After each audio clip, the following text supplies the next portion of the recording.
Glória a Deus. Boa é essa palavra.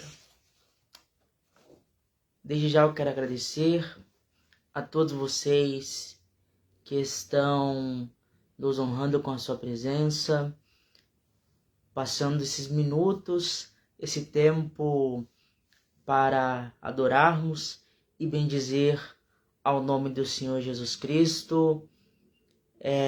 Eu creio que você já foi extremamente abençoado pela primeira palavra, a qual Cristo ele ministrou ao seu coração através da vida da pastora Maria.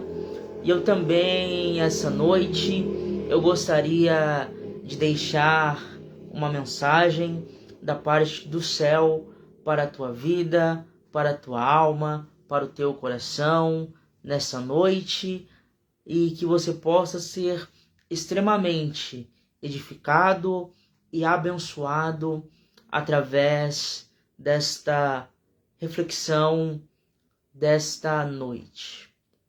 Livro de Josué, capítulo de número 6, a história ela vem nos trazendo um marco muito conhecido e importante do Velho Testamento. Ora, para nós entendermos a história, antes eu preciso te falar rapidamente quem era Josué. Josué, ele era um homem servo, militar, homem guerreiro, que foi o sucessor de Moisés. Moisés, ele viveu por 120 anos. E após a sua morte, Josué foi o escolhido para continuar a travessia do povo, para continuar a caminhada até a terra prometida. Moisés, ele finda o seu legado e agora está nas mãos de Josué a incumbência de liderar aquele povo até Canaã. Josué, capítulo 1, verso 9, a Bíblia diz que Deus, ele dá uma palavra de ânimo para Josué. Josué, esforça-te, tem de bom ânimo. Não te mandei eu? Não tem mais, porque eu, Senhor, estarei contigo por onde quer que fores. Todo o livro de Josué, ele vem nos narrando a travessia do povo até a terra prometida. E no capítulo 6, o texto ele vem trazendo para nós um dos marcos desta trajetória, quando o povo eles estão em direção a Jericó. E agora Josué ele recebe algumas ordenanças do Senhor. A Bíblia diz que Deus, ele diz para Josué que daria Jericó em suas mãos e também aos seus guerreiros.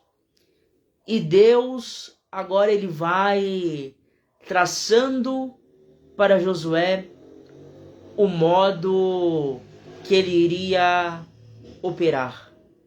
E eu já quero tematizar esta reflexão com o seguinte tema: estratégias para vencer a batalha. Deus, ele vem dando a Josué o plano a qual ele teria que colocar em prática. A Bíblia nos diz que aquela cidade ela estava totalmente fechada.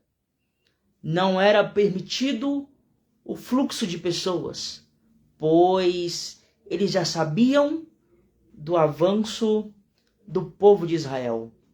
Então, eles se precaveram, fechando o fluxo de pessoas e deixando Jericó totalmente fechada. É importante nós salientarmos acerca das muralhas de Jericó. Era algo de muita fortaleza, era algo de muito potencial. E agora Jesus, ele fala para Josué que entregará Jericó em suas mãos. E no verso de número 3, Josué, ele recebe as ordenanças e os direcionamentos que ele iria conduzir para vencer aquela guerra. Durante 6 dias, a ordenança era que eles rodeassem a cidade por uma vez, todos os dias. E no 7º dia, a ordenança era que eles rodeassem a cidade por 7 vezes.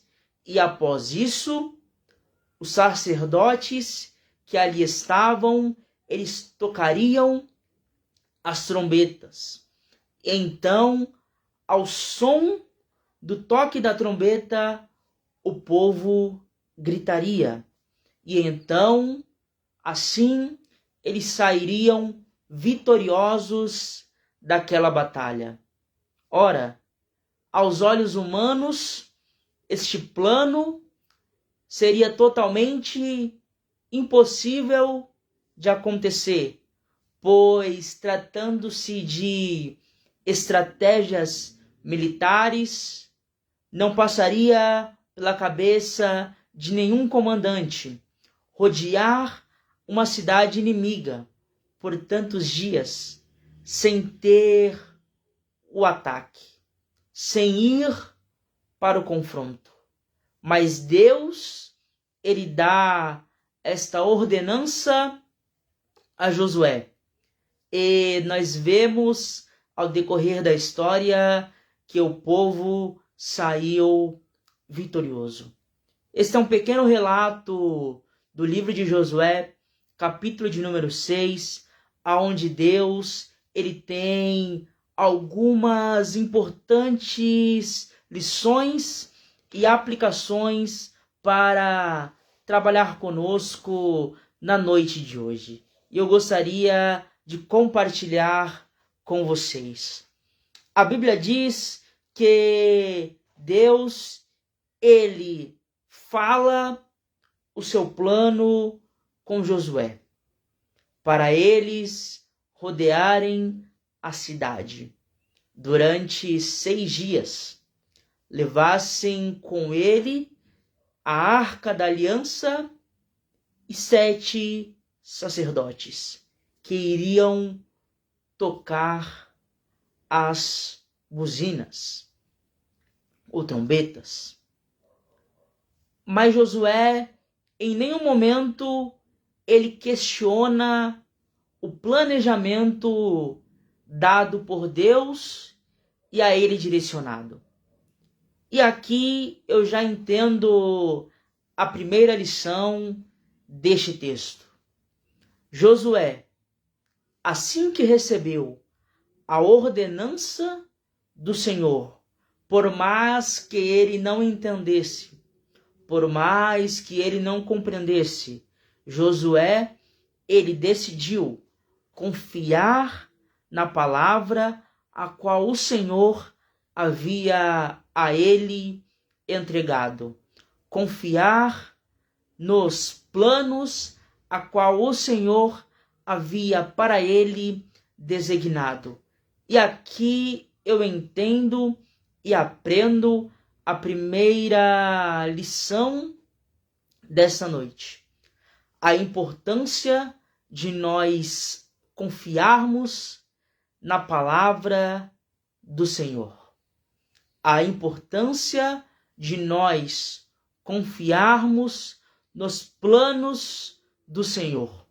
Ainda que a situação pareça adversa, ainda que o cenário pareça desfavorável, ainda que aos olhos humanos o planejamento pareça não dar certo, mas nós temos que aprender a confiarmos naquilo que Deus ele entrega para nós. Você está lembrado da pesca, aonde aqueles homens por uma noite inteira tentaram, mas nada apanharam.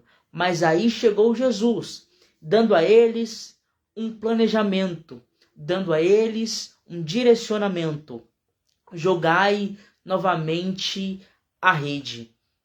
E um deles disse: não apanhamos nada durante a noite, mas porque tu mandas, lançaremos a rede. Eles lançaram a rede. Eles confiaram na palavra a qual o Senhor havia a eles entregado e obtiveram uma grande quantidade de peixes, a ponto deles terem que chamar os seus companheiros, pois não conseguiram apanhar somente ele sozinho, pois tamanha era a quantidade de peixes.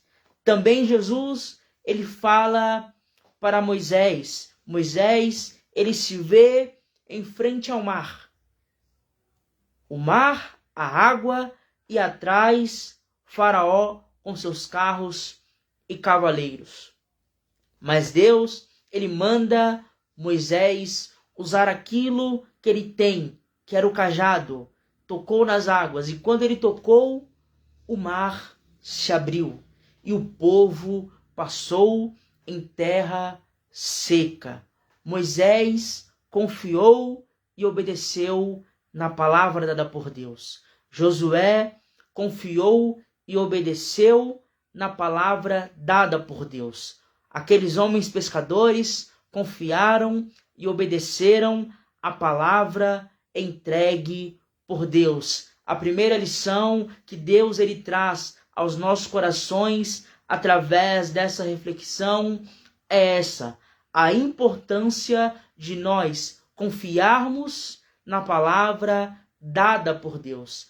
Ainda que a situação pareça adversa, ainda que o planejamento aos olhos humanos pareça não dar certo, nós precisamos entender e compreender que devemos confiar na palavra que Deus nos entrega. Glória a Deus. E Deus deu mais uma ordem ao povo para rodear a cidade, mas rodear com um porém, rodear em silêncio.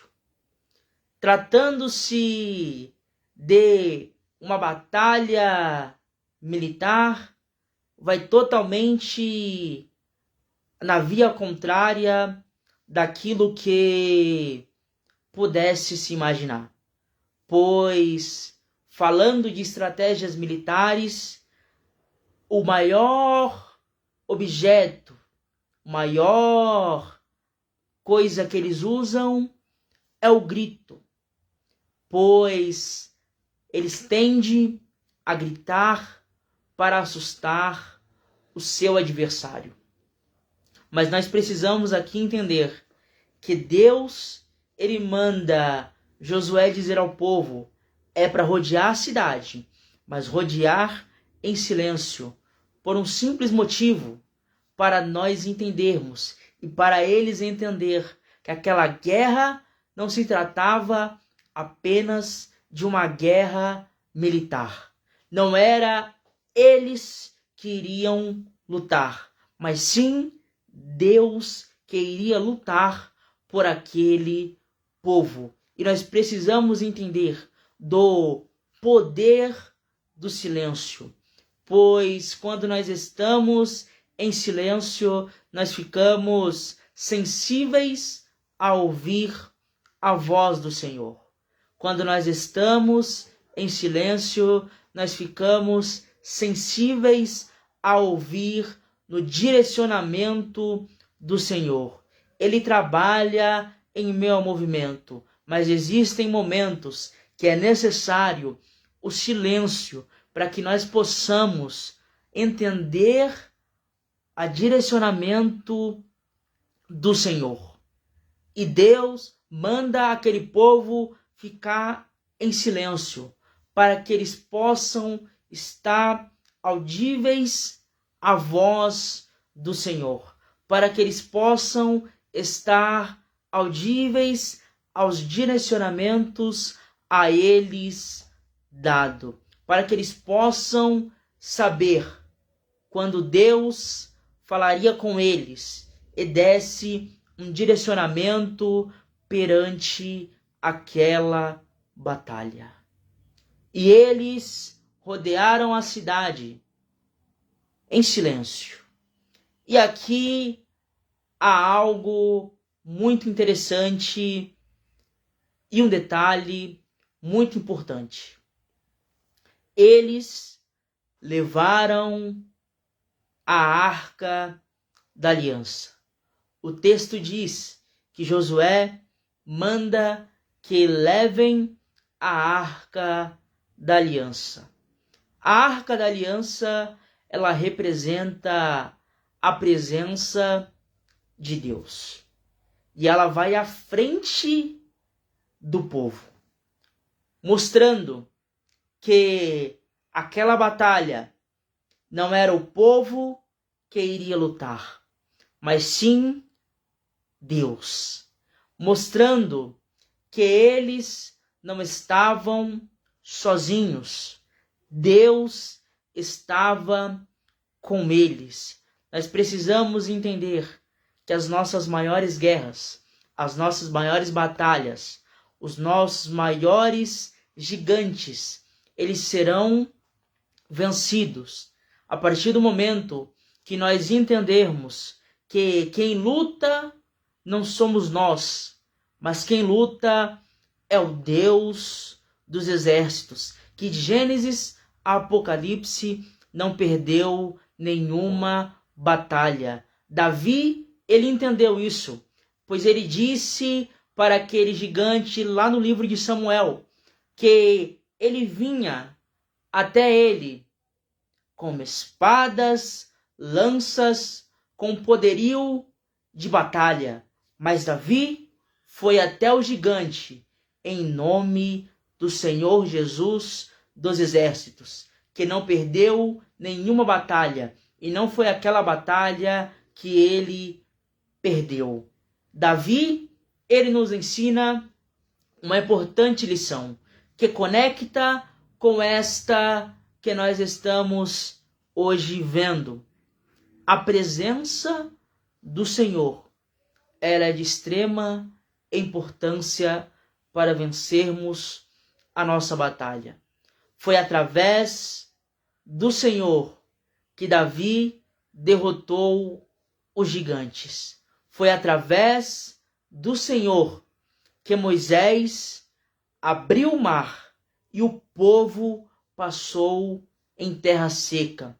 Foi através do Senhor que Josué recebeu direcionamento para que o povo fosse até Jericó, rodeasse a cidade e assim as muralhas caíssem por terra. Foi assim com Sadraque, Mesaque e Abednego em meio à fornalha de fogo. Foi assim com Daniel na cova dos leões. Todos os homens e mulheres que confiaram no Senhor, eles obtiveram a sua vitória.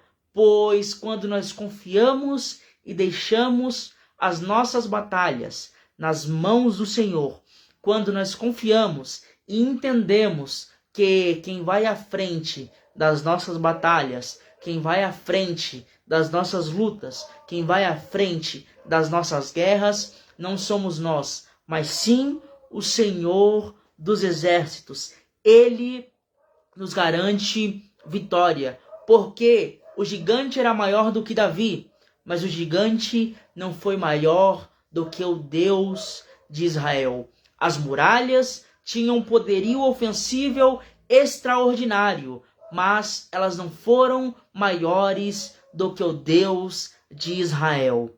Sadraque, Mesaque e Abednego, eles não eram páreo para o rei, mas o Deus a qual ele servia foi à frente naquela fornalha e deu a eles o livramento. Daniel, ele não seria páreo para os leões, mas o Deus que ele servia, antes de Daniel chegar na cova, já estava lá para o protegerem dos leões. Nós precisamos entender que temos que tomar a atitude de colocar Deus na frente de tudo que nós fazemos, das nossas lutas, das nossas decisões, das nossas guerras, das nossas tristezas, das nossas angústias, das nossas ansiedades. Nós temos que colocar aos pés do Senhor, pois quando eu e você tomamos essa atitude, Deus, ele responde nos dando a vitória. E o texto prossegue, dizendo que eles rodeiam a cidade por 6 vezes, por 6 dias, uma vez cada dia. E no 7º dia, eles rodeiam a cidade por 7 vezes. E após os sacerdotes, os 7 sacerdotes que ali estavam, eles tocavam as trombetas. E ao ouvir o toque das trombetas, o povo dava um alto e longo e contínuo grito. E assim as muralhas, elas vieram abaixo. E o povo conquistou Jericó como ora Deus havia prometido. E aqui nós aprendemos uma importante lição. Dói, mas cura. Dói, mas transforma. Dói, mas salva. Dói, mas sara. O povo gritou e as muralhas vieram abaixo. Mas nós precisamos entender a cadeia de fatores que houve antes do grito. Deus, ele dá uma ordenança para que Josué entregue ao povo. E eles obedecem. E após obedecer, eles gritam. Isso aqui é muito forte, porque eu aprendo que não foi o grito que derrubou a muralha, mas sim a obediência daquele povo. Eles obedeceram a palavra imposta por Deus e por Josué. E eles gritaram. Então, aqui eu aprendo que não é o grito que derruba a muralha, mas sim a obediência que gera provisão. Foi através da obediência que Ezequiel teve um lindo mover daqueles ossos secos. Em Ezequiel, capítulo de número 37, onde a Bíblia diz que o profeta foi levado em visão ao vale. Vale esse cheio de ossos, ossos sequíssimos. E Deus pergunta a Ezequiel: pode esses ossos reviver? E o profeta diz: tu o sabes, Senhor. Então o Senhor dá a ele uma ordenança: profetiza sobre esses ossos, Ezequiel. E o profeta profetizou como se recebeu ordem. E ao momento que ele profetiza, os ossos vão tomando forma, os ossos vão tomando vida, carne sobre carne, nervo, pele, vão tudo se ajuntando. Foi através da obediência que houve um reavivamento sobre a vida daqueles ossos. Quer que o reavivamento chegue na sua vida? Obedeça. Foi através da obediência que os pescadores tiveram uma pescaria abundante. Quer um resultado extraordinário? Obedeça a palavra do Senhor. Foi através da obediência que Moisés fez com que o mar se abrisse e o povo tivesse um escape diante de Faraó. Foi através da obediência que as muralhas de Jericó caíram e o povo saiu vitorioso. Nós precisamos entender que o gritar sem obediência não gera nada. Antes do grito, há primeiro a obediência, pois grito sem obediência é apenas um gastar de voz. Grito sem obediência é apenas gastar a garganta. Nós precisamos entender que antes do grito vem a obediência. E aquele povo obedeceu e após isso gritou. E as muralhas vieram abaixo. Quer que as muralhas da sua vida caiam em terra? Comece a obedecer. Quer que os gigantes da sua vida eles caiam para baixo? Começa a obedecer. Quer que a sua vida flua? Começa a obedecer. Quer ter sucesso em todos os âmbitos da sua vida? Começa a obedecer a palavra do Senhor, pois a obediência gera provisão. A obediência ela gera milagre. O povo obedeceu e as muralhas vieram abaixo. Quando nós temos o ato de obedecer, as muralhas da nossa vida, elas caem por terra abaixo. E nós sairemos vitoriosos. Que você fique com essa palavra no nome do Senhor Jesus Cristo. Que Deus possa falar